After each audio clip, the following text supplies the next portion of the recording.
बात करेंगे भ्रष्टाचार की। तो प्रत्येक व्यक्ति भ्रष्टाचार से कहीं न कहीं परेशान है या भ्रष्टाचार का शिकार हुआ है और भारत ही नहीं, विश्व के समस्त देशों में कहीं न कहीं भ्रष्टाचार अभी भी बाकी है। कोई भी देश भ्रष्टाचार से रह नहीं गया है, क्योंकि मनुष्य का स्वाभाविक गुण ही होता है, कभी न कभी, किसी न किसी समय वो अपना व्यक्तिगत लाभ के बारे में ज़रूर सोचता है। तो आज हम बात करेंगे भ्रष्टाचार के बारे में। तो भ्रष्टाचार है क्या? भ्रष्टाचार किस प्रकार और किस क्षेत्र में है? भ्रष्टाचार के बढ़ावा के लिए कौन-कौन से तरीके हैं, जिससे भ्रष्टाचार बढ़ता जा रहा है और भ्रष्टाचार के क्या कारण हैं? किन कारणों की वजह से भ्रष्टाचार खत्म होने का नाम ही नहीं ले रहा है और प्रत्येक व्यक्ति भ्रष्टाचार से परेशान है। भ्रष्टाचार के निवारण से संबंधित भारत सरकार द्वारा कौन-कौन से नियम बनाए गए हैं और कानून पारित किए गए हैं और उसके निवारण से संबंधित एजेंसियों के बारे में भी हम चर्चा करेंगे। व्यक्तिगत और सामूहिक प्रयास से किस प्रकार हम भ्रष्टाचार को समाप्त कर सकते हैं, समाप्त तो नहीं लेकिन हाँ, कम तो कर ही सकते हैं। भ्रष्टाचार निवारण संबंधित मुफ्त कानूनी सलाह के लिए संपर्क साधन क्या-क्या हैं? इसको हम सबसे लास्ट में डिस्कस करेंगे। तो सबसे पहले हम डिस्कस करते हैं कि भ्रष्टाचार क्या है? तो भ्रष्टाचार अपने व्यक्तिगत लाभ के लिए सार्वजनिक शक्ति का दुरुपयोग करना। भ्रष्टाचार एक प्रकार का अपराध है और नैतिक रूप से बेईमानी कह सकते हैं। यह किसी व्यक्ति या संगठन द्वारा किया जाता है, जिसे कुछ अधिकार के पद सौंपे जाते हैं, जिससे वह सार्वजनिक हित में काम करे, लेकिन अपने व्यक्तिगत लाभ के लिए शक्ति का दुरुपयोग करता है। आजकल सार्वजनिक और निजी संस्थानों के सभी स्तरों पर, चाहे वो छोटा हो या बड़ा हो अधिकारी, लगभग सभी कहीं न कहीं अपने व्यक्तिगत लाभ के लिए भ्रष्टाचार के कर रहे हैं और लोग उसके शिकार हो रहे हैं। भ्रष्टाचार एक प्लेग जैसी बीमारी है। यह नैतिक मूल्यों के साथ-साथ समाज की सामाजिक, आर्थिक, राजनीतिक संरचना की पूरी प्रणाली को प्रभावित करती है। देश में व्याप्त भ्रष्टाचार से लड़ने के लिए सरकार इसमें संलग्न व्यक्तियों को दंडित करने और शिकायत निवारण के लिए हर संभव कदम उठा रही है, लेकिन फिर भी भ्रष्टाचार रुकने का नाम ही नहीं ले रहा है, क्योंकि इसमें हम सभी को सरकार के साथ-साथ एक साथ मिलकर भ्रष्टाचार को खत्म करने के लिए कदम उठाएँगे, तभी भ्रष्टाचार खत्म हो सकता है। अन्यथा भ्रष्टाचार हमेशा लिप्त रहेगा, क्योंकि प्रत्येक व्यक्ति अपना व्यक्तिगत लाभ सोचता है, बाद में दूसरे का काम करता है। तो भ्रष्टाचार के प्रकार, किस प्रकार भ्रष्टाचार और किन क्षेत्रों में है, ये हम डिस्कस करेंगे। तो सरकारी क्षेत्रों में सबसे अधिक भ्रष्टाचार है, क्योंकि सरकारी कानून इतने जटिल हैं, कोई-कोई कानून के प्रवर्तन में देरी, न्यायिक प्रक्रिया का लंबी होना, इन सभी कारणों से सरकारी क्षेत्रों में भ्रष्टाचार है, क्योंकि सभी आदमी जो कानून से बचने के लिए अधिकारियों को रिश्वत खिलाता है और अपना टाइम बचाते हुए मामले को खारिज करवा लेते हैं। ऐसे बहुत सारे पुलिस ऑफ़िसर, इसमें सबसे ज़्यादा अगर भ्रष्टाचार देखा जाता है तो पुलिस ऑफ़िसर और सरकारी कर्मचारी और राजनेता लोग तो भ्रष्टाचार भाई भतीजावाद करके कर ही रहे हैं। तो हम सभी क्षेत्रों में भ्रष्टाचार देख रहे हैं। शिक्षा के क्षेत्र में भ्रष्टाचार, देखिए भ्रष्टाचार का एक क्षेत्र यह है कि शिक्षा के क्षेत्र में जो शिक्षा मनुष्य की समस्त बुराइयों का नाश कर सकती है, जब उसी में भ्रष्टाचार हो, तो आदमी बताइए कैसे भ्रष्टाचार का निवारण हो सकता है। अगर सरकारी विद्यालय में कोई भी व्यक्ति अपने बच्चों का एडमिशन नहीं कराना चाह रहा, क्यों नहीं कराना चाह रहा? क्या वहाँ पे अच्छे शिक्षक नहीं हैं या वहाँ पे अच्छी व्यवस्था नहीं है? हाँ, वहाँ पे अच्छी व्यवस्थाएँ सब कुछ हैं, बस वहाँ पे उनकी देख-रेख अच्छे से नहीं हो पा रही, उनका संचालन अच्छे से नहीं हो रहा। इसलिए लोग प्राइवेट स्कूलों की ओर भाग रहे हैं और अत्यधिक अपना आर्थिक बोझ उठा रहे हैं। आपको किताबें, जूते, स्कूल की सारी चीज़ स्कूल खुद ही प्रोवाइड कराती है, लेकिन आपको अगर शिक्षा की बात की जाए तो शिक्षा के लिए अलग से आपको ट्यूशन लगाया जाता है। बहुत कम ऐसे विद्यालय हैं जो फ्री में ट्यूशन या कोचिंग प्रोवाइड करा रहे हैं। तो ये शिक्षा शुरुआत तो भ्रष्टाचार शिक्षा से ही है, सबसे ज़्यादा भ्रष्टाचार अगर देखा जाए तो शिक्षा में ही है। अगर शुरुआत में ही ऐसा भ्रष्टाचार रहेगा, शिक्षा व्यवस्था अगर अच्छे से नहीं सुचारू रूप से चलेगी, तो आदमी जिस हिसाब से पढ़ेगा शुरुआत से ही भ्रष्टाचार देख रहा है, तो आगे चलकर भ्रष्टाचार ही उसी घूस, रिश्वत इसी सब में परेशान ही रहेगा ना आदमी। तो सबसे पहले हमारे हिसाब से तो शिक्षा में भ्रष्टाचार को कम करना चाहिए। सरकारी स्कूलों को ये काया काया उसमें संचालन अच्छे से करें, ताकि निजी स्कूलों में जो भारी भरकम फीस और एजुकेशन के लिए, शिक्षा के लिए अलग से ट्यूशन मास्टर लगाना पड़ता है, वो सब सी चीज़ें समाप्त हों, जिससे भ्रष्टाचार के निवारण में और आसानी से निपटा जा सके। औद्योगिक क्षेत्र में भ्रष्टाचार है, भ्रष्टाचार हर एक क्षेत्र में, चाहे वो निजी हो, सरकारी हो, शिक्षा हो, औद्योगिक क्षेत्र हो, हर क्षेत्र में भ्रष्टाचार है।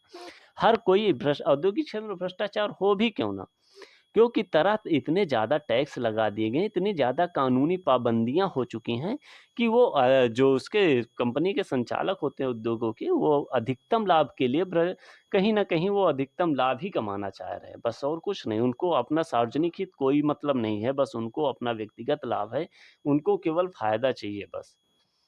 तो इसकी वजह से औद्योगिक क्षेत्र में भ्रष्टाचार बढ़ने से महँगाई अत्यधिक बढ़ चुकी है। ये सभी लोग त्रस्त हैं, इसमें बताने की कोई बात नहीं। और भ्रष्टाचार किस तरीकों से हो रहा है, तो पहला तरीका भ्रष्टाचार का घूस। घूस या रिश्वत।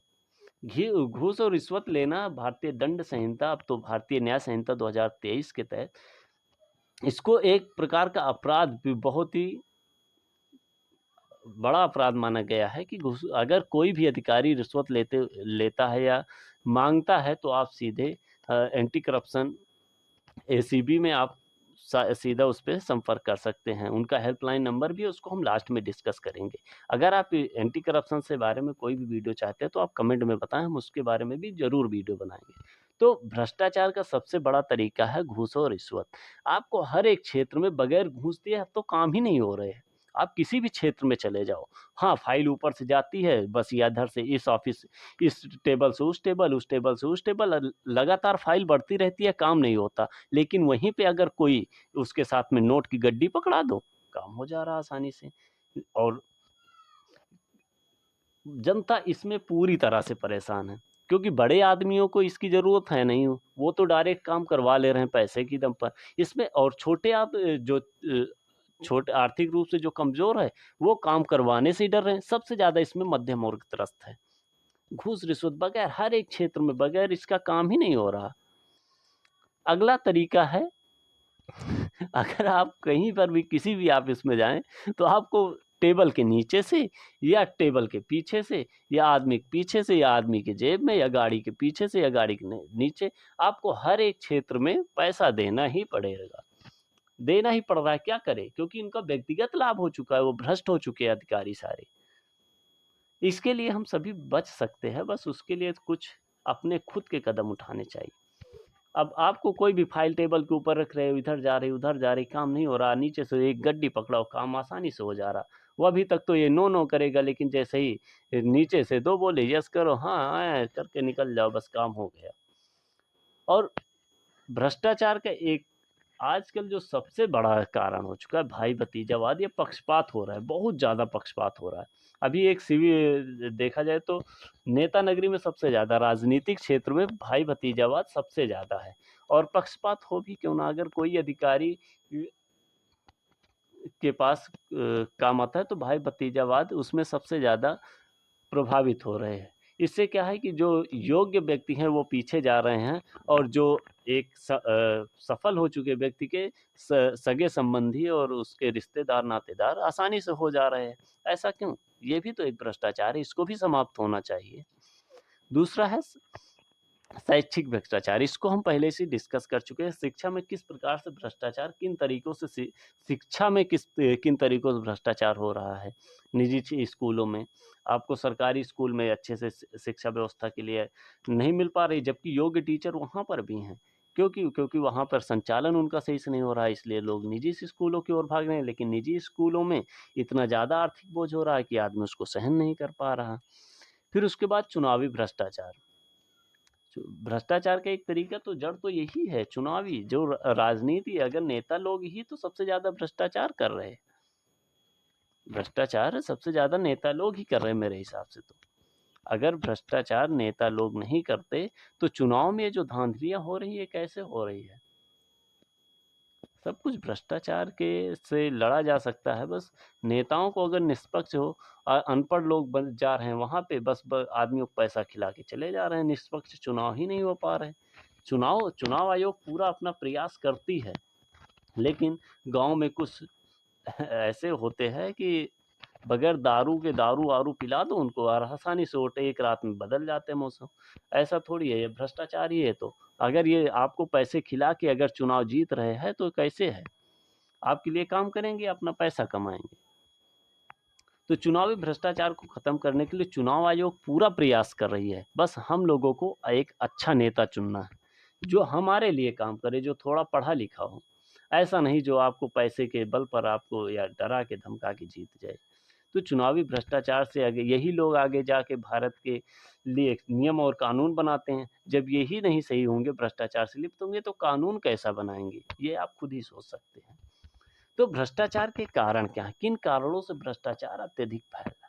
तो सरकारी कर्मचारियों और सेवक जो है वो राजनीतिक हस्तक्षेप के कारण काम करने में कहीं ना कहीं उन्हें थोड़ी सी परेशानी हो रही है, और सार्वजनिक हित की जगह व्यक्तिगत स्वार्थ या अधिक धन की अभिलाषा के कारण वो भ्रष्टाचार कर रहे हैं, रिश्वत ले रहे, रिश्वत के रूप में कोई भी सामान ले रहे हैं, बगैर पैसे के काम ही नहीं कर रहे, फाइल इधर से उधर पहुंचा रहे। तो क्या है? रिश्वत ही है। व्यक्तिगत लाभ के लिए अधिक धन की अभिलाषा आजकल सभी को है।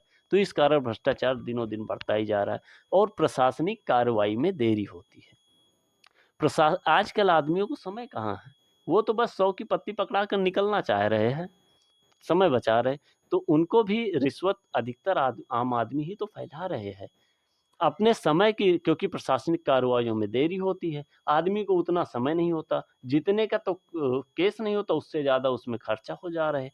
तो इसकी वजह से प्रशासनिक देरी से बचने के लिए, लोग मामले से निकलने के लिए, फाइल को दबाने के लिए भी वो रिश्वत आदमी खुद ही देता है। प्रशासनिक अधिकारी करे तो क्या करे? वो भी तो इंसान ही है, उसकी भी तो व्यक्तिगत आशा होती है। तो हम आम लोगों को भी ये चीज़ सोचना चाहिए। और कानून का कमज़ोर प्रवर्तन। संसद द्वारा कानून तो बना दिया जाता है, लेकिन उसे प्रवर्तन बड़ी लेट किया जाता है। इसलिए भी भ्रष्टाचार दिनों दिन बढ़ता ही जा रहा है। और निजी क्षेत्र की तुलना में कम वेतन।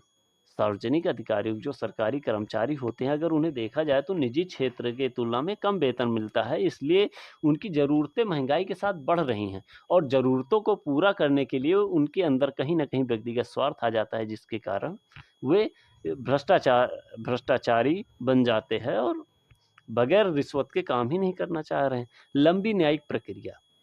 अगर कोई केस दायर होता है तो लंबी न्यायिक प्रक्रिया होती है। आपको कई चरणों से गुजरना होता है, तब भी जाके नहीं न्याय हो पाता। अंत में पता चलता है कि कोई भी मुजरिम साक्ष्यों के अभाव में छूट जाता है। तो लंबी न्यायिक प्रक्रिया की वजह से भी भ्रष्टाचार कहीं न कहीं व्याप्त है। भ्रष्टाचार निवारण से संबंधित कानून। तो भ्रष्टाचार निवारण से संबंधित पहला और मुख्य अधिनियम है जो कानून बनाया गया है संसद द्वारा, वह है भ्रष्टाचार निवारण अधिनियम 1988, प्रिवेंशन ऑफ करप्शन एक्ट 1988।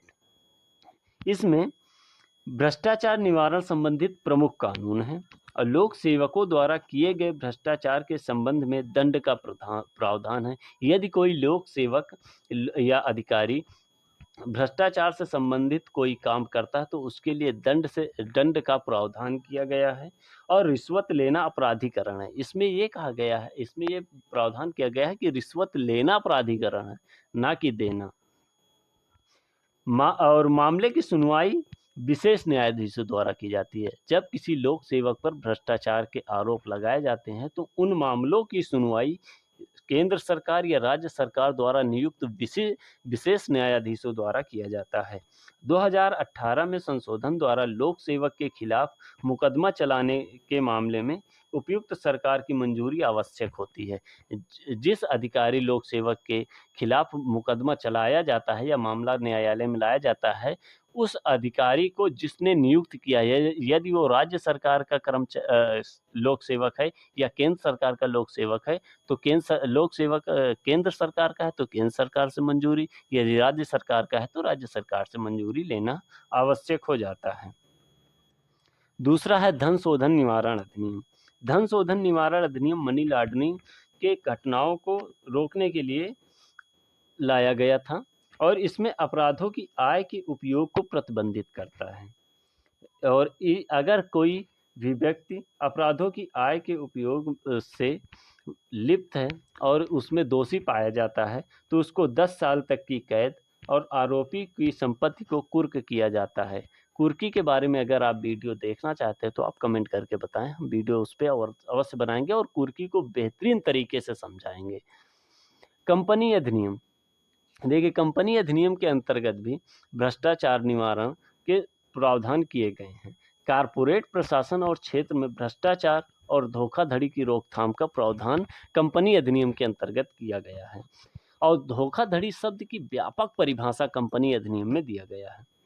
इसके लिए सीरियस फ्रॉड इन्वेस्टिगेशन ऑफिस की स्थापना की गई है जो कंपनियों में सफेदपोश अपराधों और आपराधिक कृत्यों से संबंधित मामलों को देखता है। अगला है जांच आयोग अधिनियम। जांच आयोग अधिनियम 1952 का मुख्य कार्य यह है कि यह सार्वजनिक क्षेत्र के निश्चित मामलों में जिसमें अनियमितता, धोखाधड़ी, कदाचार आदि के जांच के लिए जांच आयोग गठित करने का अधिकार संसद को सौंपती है। और दूसरा जो निवारण संबंधित है अगला है अखिल भारतीय सेवा आचरण नियम 1968 और केंद्रीय सिविल सेवा आचरण नियम 1964। ये दोनों नियम IPS, IAS, IFS के आचरणों को नियंत्रित करते हैं। उनके कर्तव्यों से संबंधित नियम सभी इसमें वर्णित किए गए हैं। भारतीय न्याय संहिता। भारतीय न्याय संहिता रिश्वत, धोखाधड़ी आदि को अच्छे से परिभाषित करती है और इसको एक घोर अपराध निश्चित करती है और इसके लिए दंड का विशेष प्रावधान किया गया है। यदि कोई भी कर्मचारी ये रिश्वत या फिर इसमें भ्रष्टाचार से लिप्त पाया जाता है तो उसके लिए दंड का प्रावधान करती है। तो भ्रष्टाचार शिकायत निवारण तंत्र में प्रशासनिक सुधार और लोक शिकायत विभाग, इन दो विभागों के लिए गए। जो प्रशासनिक सुधार और लोक शिकायत विभाग, यहाँ पे गलत हो गया है, कार्मिक लोक शिकायत और पेंशन मंत्रालय के अंतर्गत यह समस्त जितने भी लोक सेवक हैं उनके शिकायतों को देखता है और उनको हल करने का प्रयास करता है। और जो लोक शिकायत निदेशालय है कैबिनेट सचिवालय के अंतर्गत केंद्र सरकार के 16 विभागों की निगरानी करता है। भ्रष्टाचार निवारण एजेंसियां केंद्रीय सतर्कता आयोग CVC, केंद्रीय अन्वेषण ब्यूरो CBI, भ्रष्टाचार निरोधक bureau ACB, anti corruption bureau, प्रवर्तन निदेशालय ED, वित्तीय खुफिया आसूचना इकाई फाइनेंशियल इंटेलिजेंस यूनिट, सतर्कता प्राधिकरण विजिलेंस अथॉरिटीज और भारत का नियंत्रक और महालेखा परीक्षक कैग जो है ये वित्तीय लेखांकनों को देखता है। भ्रष्टाचार से को हम अपने निजी व्यक्तिगत रूप से या फिर सामाजिक रूप से सामूहिक रूप से कैसे इसको हम समाप्त कर सकते हैं, तो कानून के शासन का समर्थन करना चाहिए। कानून के प्रशासन में देरी होती है तो हमें उसी हिसाब से, जिस हिसाब से कानून में प्रावधान के उसी हिसाब से अपने कार्य को करना चाहिए और जल्दबाजी के चक्कर में किसी भी अधिकारी को अधिक पैसा देकर अपना काम खुद ही नहीं करवाना चाहिए ताकि भ्रष्टाचार को कम किया जा सके। और कर्मचारियों को चाहिए कि वो नागरिकों में विश्वास कायम करें कि हम आपके लिए निस्वार्थ काम करेंगे, क्योंकि कोई भी आदमी भ्रष्टाचार से इतना ज़्यादा बढ़ गया है कि अधिकारियों के पास जाना ही नहीं चाहता, क्योंकि उसके पास पैसे कम हैं, काम ही नहीं करा पा रहा। जिसके पास पैसा है वो काम करा के निकल जा रहा है। पारदर्शिता को बढ़ाना चाहिए, निष्पक्षता हो तभी भ्रष्टाचार को कम किया जा सकता है। सरकारी सेवकों द्वारा ईमानदारी से अपने कर्तव्य का निर्वहन करना चाहिए। नागरिकों को भ्रष्टाचार निवारण संबंधित कानूनों से अवगत कराना चाहिए। जगह जगह पर उन्हें प्रसारण के माध्यम से उन्हें भ्रष्टाचार निवारण संबंधित कानूनों के बारे में बताया जाए कि यदि कोई भी अधिकारी भ्रष्टाचार, रिश्वत या घूस किसी भी रूप से भ्रष्टाचार के आप उसके शिकार हो रहे हैं, तो आप किन कानूनों के माध्यम से उसके खिलाफ आप एक्शन ले सकते हैं और आपको न्याय भी मिलेगा। रिश्वतखोर अधिकारियों को बेनकाब करना चाहिए और सरकार द्वारा जवाबदेही का बढ़ावा देना चाहिए। अब हम बात करते हैं भ्रष्टाचार निवारण हेल्पलाइन नंबर के बारे में। तो भ्रष्टाचार निरोधक ब्यूरो ACB एक हेल्पलाइन नंबर 1064 यानी 1064 एक हेल्पलाइन नंबर जारी करती है, जिस पे आप ऑल ओवर इंडिया कहीं से भी इस पर अगर कोई भी अधिकारी आपसे रिश्वत मांग रहा है तो इस पर आप कॉल करके अपनी शिकायत दर्ज करा सकते हैं। यदि आप यूपी से हैं तो जन सुनवाई यूपी CM ऑफिस को डायरेक्ट 1076 पर कॉल करके भी आप शिकायत दर्ज करा सकते हैं। यदि कोई लोक सेवक अपना कर्तव्यों से हट के आपको रिश्वत के बदले में काम कर रहा है या आपसे रिश्वत मांग रहा है या सही ढंग से काम नहीं कर रहा है, तो आप इसकी शिकायत जन सुनवाई पर कर सकते हैं, डायरेक्ट वेबसाइट पर या आप 1076 पर कॉल करके। और यदि आप भ्रष्टाचार निवारण से संबंधित कोई विधिक जानकारी प्राप्त करना चाहते हैं तो आप हमें से सीधा संपर्क कर सकते हैं और किसी भी प्रकार की विधिक सलाह आपको मुफ्त में दी जाएगी। उसके लिए आपसे कोई चार्ज नहीं किया जाएगा, बशर्ते आपको इसके लिए शाम के 6 बजे से 8 बजे के बीच में आपको हमें कॉल करना है। कॉल करने के लिए मेरा नंबर है 7052822616 यानी 7052822616 और मेरा नाम है राम पूजन। अगर वीडियो में थोड़ी सी भी आपको जानकारी मिली हो तो वीडियो को लाइक कर देना, चैनल को सब्सक्राइब कर लेना, ताकि आपको आने वाली कानून से संबंधित सभी वीडियो मिलती रहे। और हम आशा करते हैं कि आपको ये वीडियो ज़रूर पसंद आया होगा। धन्यवाद।